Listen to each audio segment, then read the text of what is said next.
안녕하세요. 습관닥터TV 꾸꾸박사 박금철 원장입니다. 자, 오늘은 여러분들에게 제가 가장 좋아하는, 저는 어려서부터 명언을 너무너무너무 사랑했어요. 그래서 어려서부터 명언책을 아주 달고 살았어요. 그리고 그걸 이렇게 틈나면 옮겨 썼어요. 근데 왜냐면 저는 어려서부터 말을 너무 지혜롭게 한다, 뭐 제갈공병 같다, 이런 얘기를 너무너무 많이 들었거든요. 근데 제 그 비밀은 제가 집에서 몰래 그 명언들을 쓰고 해가지고 적절한 곳에다 탁탁 맞췄었거든요. 그랬더니 사람들이 깜짝깜짝 놀라면서 좋아하더라고요. 그래서 그게 재미가 들리다 보니까 요게 아주 명언책에 아주 그냥 중독이 돼버린 거죠. 그래서 저는 일생 명언책을 떨어뜨린 적이 없어요. 항상 명언을, 그래서 제일 좋아하죠. 근데 어느 날 이 명언 속에서 놀라운 거는, 몰라서 막 쓰고 외우기만 했던 명언들이 어느 날 제게서 살아가면서, 나이가 들어가면서 책을 읽으면서 하나하나 새로운 뜻, 그 속에 담긴 내용과 그 너머의 뜻들이 하나씩 둘씩 제게 뭔가를 알려주더라고요. 그러니까 삶의 진리, 자연과 의지의 법칙, 하늘의 편에 줄 서는 법, 이 모든 것들, 정말 많은 것들이 그 안에 들어있더라고요. 그래서 저는 모든 것은 거의 명언에서 찾았다고 해도 과언이 아니에요. 자, 오늘 그래서 제가 찾은 명언 중에 저를 정말 저를 감동시켰던 명언들만 뽑아서 여러분들에게 그 감동을 한번 전해보고자 합니다. 21세기 100년 전쟁의 승자가 되려면 여러 가지 준비가 필요해요. 왜냐하면 건강, 행복, 성공, 이 세 방향에서 동시에 점점 문제가 다가오니까요. 100년 전쟁이잖아요. 자, 그래서 그 해결책은 수많은 사람들이 제시해왔고 앞으로도 또 제시될 거예요. 그런데 저는 가장 쉽고 강력한 것은 언제든 우리의 삶의 진리, 자연과 의지의 법칙, 그 다음에 하늘의 편에 줄 서는 법, 이 안에 들었다고 생각해요. 그래서 그런 것을 깨치신 분들이 누구셨나요? 5대 성인, 영혼과 전설, 그 다음에 부와 성공의 법칙, 이 수많은 어떤 인류의 베스트 올리들, 이런 어떤, 또는 그럼에도 불구하고 역전된 상황들, 이 모든 것들이 다 명언으로 나와 있어요. 그래서 그것을 저는 읽었을 때 저를 가장 감동시켰던 여러 가지 명언 중에 오늘 지금 제가 여기한 것은 하늘의 편에, 하늘이 삶의 진리와 자연과 의지 법칙으로 볼 때 사랑의 법칙 중에 가장 뜨거운 사랑의 법칙을 오늘 여러분들과 이야기해 보고자 해요. 그래서 그러면 여길 뒷받침해주는 명언이 무엇인지부터 한번 제가 해볼게요. 미움은 미움으로 정복되지 않는다. 미움은 사랑으로 정복된다.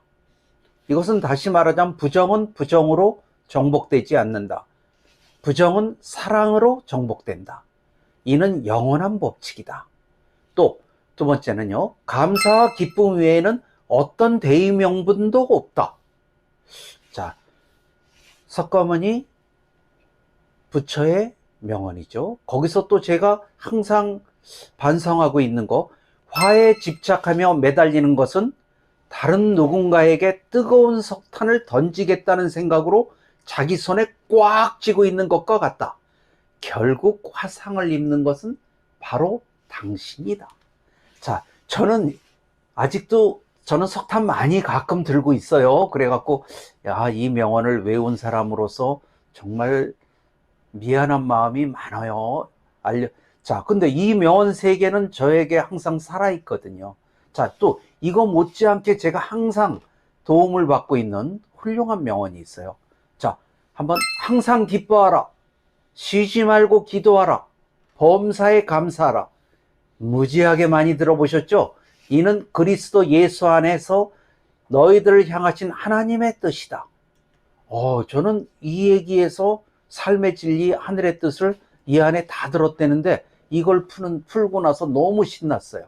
너무 정말 아르키메데스가 목욕탕에서 목욕하다 말고 물속에서 뛰어나온 유레카를 외쳤죠. 저도 여기서 많은 유레카가 터지더라고요. 그 다음에 삶의 모든 진리는 내 이웃을 내 몸처럼 사랑하는 것에 있다. 이런 성경과 예수 말씀, 자, 이런 명언 중에서도 오늘은 부처와 예수, 성경 이런 속에서 들어있는 정말 삶의 진리와 자연과 우주의 법칙을 가장 많이 깨치셨던 그분들의 말씀 속에서 가장 뜨거운 사랑 이야기를 끄집어내 보려고 합니다. 정말 이거보다 더 뜨거운 사랑 얘기는 없을 거예요. 기대하셔도 됩니다. 자, 한번 하나씩 풀어볼까요? 미움은 미움으로 정복되지 않는다. 오직 사랑으로 해결될 뿐이다. 부처님의 이 말씀, 저는 이렇게, 자, 부정은 부정으로 정복되지 않는다는 뜻이죠. 부정은 오로지 사랑으로 해결될 뿐이다. 2000년도 넘어서 2500년 전서부터 이 얘기를 했는데 우리는 미움을 사랑으로 해결하고 있나요, 지금? 내게 다가오는 부정적인 일의 대처법 해결, 오로지 긍정과 사랑만이 해결책이라고 그랬는데 우리는 딴 데서 딴 거 찾고 있어요. 왜 그럴까요? 자, 그 다음에 감사와 기쁨 외에는 감사와 기쁨이 내 삶으로 모든 좋은 것을 끌어당기는 가장 중요한 요소라고 말씀하시면서 감사와 기쁨 외에는 그 어떤 대의명분도 없다. 아예 감사하고 기쁨 외에는 아예 없다라고까지 말했어요. 그러면 여기에는 어떤 삶의 진리와 비밀, 하늘의 뜻이 들어있지 정말 들어있을 겁니다. 자, 부처의 제자들이 부정적인 사람의 일에 대해서 대처하는 방법을 물었다고 합니다. 근데 부처는 어떤 상황에서도 항상 염화시중의 미소라는 걸 잃지 않았다고 그래요. 막 죽이려고 그러고 욕하고 별 어떤 상황에서도 입가의 미소로 모든 걸 아예 그냥 평정을 해버렸대요. 그 미소 떠나질 않았다고 그러죠. 그래서 제자들이 하도 궁금해서 부처에게 질문을 했답니다. 만일 왜 당신은 언제든 그렇게 웃을 수가 있죠, 스승님은? 그랬더니 부처가 하는 말이, 만일 초대받은 집에서 먹기 싫은 음식이 대접하면 자, 어떡할까요? 자, 내가 먹지 않고 떠난다면 그거 주인이 다시 먹게 되지 않을까? 자, 그렇게 말을 했다고 합니다. 자, 내가 그것을 안 받으면 될 걸 왜 받아서 맛이 있네 없네 그렇게 얘기를 할 필요, 대접한 사람도 있는데 내 마음에 들고 안 들고 같고. 자, 그러면서 여기다가 아주 귀한 말씀을 했다고 그러죠. 상대가 마음에 들지 않는 거친 소리를 했을 때 만일 내가 같은 방식으로 대응했다면 3가지 죄를 짓는 거라. 상대는 거친 말 1가지밖에 안 했는데 대응을 똑같이 거친 소리로 했는데 3가지 죄를 짓는 거라고 그랬대요. 자, 첫째, 그러면 자, 무슨 죄를 짓는 걸까요? 첫째는 너도 그와 같은 거친 말을 했으니까 같은 죄를 졌고, 둘째는 내가 참았다면 상대가 기분 나쁘지 않았을 때, 왜? 내가 참았으니까. 근데 그도 기분 나쁘게 했으니까 너는 2번째 잘못을 했고, 자, 3번째는 네가 화를 냈으니 너도 네 주변의 공기와 자연과 우주 만물을 기분 나쁘게 그 나쁜 파동을 전해줬으니까 너는 3번째 잘못을 한 것이다. 이렇게 3가지 죄. 자, 여기서 우리는 상대가 뭐라고 그랬을 때, 자, 부정은, 미움은 오직 사랑으로 대하라. 근데 이것은 우리 같은 사람들 힘들죠. 그렇지만 그러려고 노력하는 것만큼은 할 수 있어요. 왜? 분노라는 게 상대에게 던지려고 이 뜨거운 석탄을 꽉 움켜쥐고 있는 거라는데, 그럼 손을 뒤는 사람은 나지요. 이걸 쥐고 있었으니까. 자, 시간이 지날수록 내 건강과 행복을 망가뜨리죠. 결국 나를 위해 상대를 용서하는 거라고 그랬죠. 상대를 위해 용서하는 것보다 나 자신을 위해 용서하라고 했어요. 그래서 저는 부족하지만 언제 그거 내가 할 수 있을까 조금씩 매일 조금씩 노력하고 있답니다. 여러분도 오늘 같이 한번 오늘부터 시작해 보시죠. 자, 그러면 2번째로 이번에는 아까 예수님과 성경에 대한 말씀에 들어갔죠. 자, 항상 기뻐하라, 쉬지 말고 기도하라, 범사에 감사하라. 이것이 하늘의 뜻이라고 그랬거든요. 자, 그러면 아까 조금 전에 말했던 기쁨과 감사 외에는 하늘의 뜻은 그거 말고 아무것도 없다라고 할 정도로 부처님도 그 말씀했고 하나님도, 자, 예수님도 똑같이, 자, 근데 종교를 만드신 분인데 어떻게 쉬지 말고 기도하라 보다 기뻐하라가 앞에 있었을까요? 여기에 답이 있는 거죠. 기도하는 것보다 더 중요한 하늘의 뜻은 항상 기뻐하는 것에 있다라는 그걸 깨치신 거죠. 그럼 그거에 대해서는 조금 이따 말씀드리고, 거기다가 내 이웃을 내 몸처럼 사랑하는 것에 모든 것이 있다고요? 자, 그래서 예수님과 부처님의 이야기에서 가장 강조되는 것이 기쁨과 감사라는 것이죠. 저는 거기서 그걸 찾아내고 처음에는 그 뜻도 잘 몰랐어요. 근데 이게 점점 나이가 들어가면서 거기다 또 기쁨과 감사, 이웃 사랑, 기쁨과 감사 그리고 사랑이 삶의 모든 삶의 진리이자 자연과 우주의 법칙이고 창조주 하늘의 뜻이고 그것이 하늘의 편에 줄을 서는 축복과 선물을 받는 라인이라는 거죠. 자, 그래서 행운의 여신은 어떻게 다가오는가를 또 행운에 대한 연구를 또 해봤더니 행운의 여신은 오는 방향이 아주 다가오는 방향이 기쁜 마음, 좋은 감정이 있는 곳을 찾아다닌다고 해요. 행운의 여신이. 자, 기쁜 마음이란 것은 매사에 감사하는 기쁜 마음이고요. 좋은 감정이란 모두가 잘 되기를 바라는 좋은 사랑의 감정인 거예요. 자, 매사에 감사하는 기쁜 마음과 좋은 감정, 모두가 잘 되기를 바라는 좋은 사랑의 감정, 거기에 행운의 여신이 항상 함께 한다는 것이죠. 자, 그러면 우리의 삶에, 그러면 이제 답이 좀 나온 것 같죠? 건강, 성공, 행복의 쓰나미가 밀려오고 있습니다. 그러면 건강, 성공, 행복의 프로가 돼서 극복하는 방법도 역시 이거라는 얘기죠. 그래서 제가 어느 날 여기서 깨닫게 된 거예요.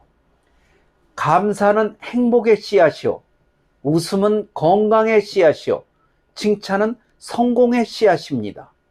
그리고 나와 상대를 기쁘고 행복하게 해주는 말과 행동을 하는 것이 발전과 풍요의 계단에 오르는 필수 조건입니다. 자, 내 삶에서 모든 것이 잘 되고 행복한 사람은 감사, 웃음, 칭찬을 갖춘 사람이죠. 그리고 무엇을 해도 안 되고 불행한 사람은 감사, 웃음, 칭찬이 부족한 사람이죠.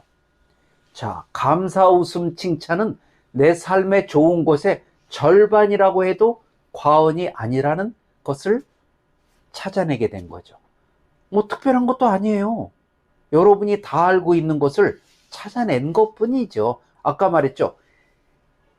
삶의 진리, 자연과 우주의 법칙, 창조주 하늘의 법칙에 있어서 특별한 사람 방정식, 인류에 대한 모든 것에 흐르는 가장 뜨거운 사랑의 공식은 어디에 있는가?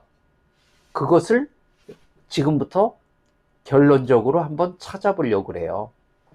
그것은 감사하는 기쁨으로 짓는 웃음과 미소이다. 저는 이렇게 결론을 내고 싶어요. 감사하는 기쁨으로 짓는 웃음과 미소이다. 자신의 창조물들을 너무너무너무도 사랑한 창조주는 자신의 창조물들이 모두 다 잘 되기를 간절히 바랬을 거죠. 그래서 인간이 실천할 수 있는 가장 쉬운 것이 뭔가, 그것을 찾아가지고 거기다가 가장 큰 선물과 축복을 주겠다는 계획을 세운 거예요. 그러고는 오랜 세월 그냥 유심히 관찰을 했어요. 자신의 창조물들이 가장 쉽게 실천, 뭐 힘도 들지 않고 계획 세우거나 뭐 연습할 필요도 없이 거저 그냥 마음만 먹으면 지금부터 쉽게 할 수 있는 그것이 뭔가를 자꾸 또 찾아서 결국 이것이다라고 결론을 내린 것이 웃음과 미소. 그래서 그 웃음과 미소에다가 건강, 행복, 성공의 50%, 즉 절반을 이루어주게 하는 마법의 삶과 기적의 치유에 사랑 에너지를 그냥 싹 넣어줘 버렸어요. 웃음과 미소, 감사하는 기쁨으로. 근데 웃음과 미소 그냥 썩소 말고 감사하는 기쁨으로 웃는 요. 자, 여러분 이제 갑자기 썩소는 좀 지우세요. 자, 웃음과 미소, 감사하는 기쁨으로 웃는 거예요. 자, 웃음과 미소에는 이처럼 삶의 진리와 자연과 우주, 창조주 하늘에 정말 큰 사랑의 의미가 그 뜻이 그 안에 다 들어있답니다. 자, 여러분, 건강, 성공, 행복의 쓰나미 다가와도 걱정할 필요 이제 없어졌죠. 왜? 최상의 무기 벌써 반은 해결할 수 있다고 그랬죠. 오늘 이 순간 바로 여러분들, 왜? 감사하는 기쁨으로 웃음과 미소만 딱 지으면 되잖아요. 자, 습관닥터 TV의 구독자님들, 지금부터 감사하는 기쁨으로 웃음과 미소를 다 같이 한번 크게 지어봅시다. 자신의 건강, 행복, 성공의 바램과 꿈을 이루시기 바랍니다. 덕분에 감사합니다.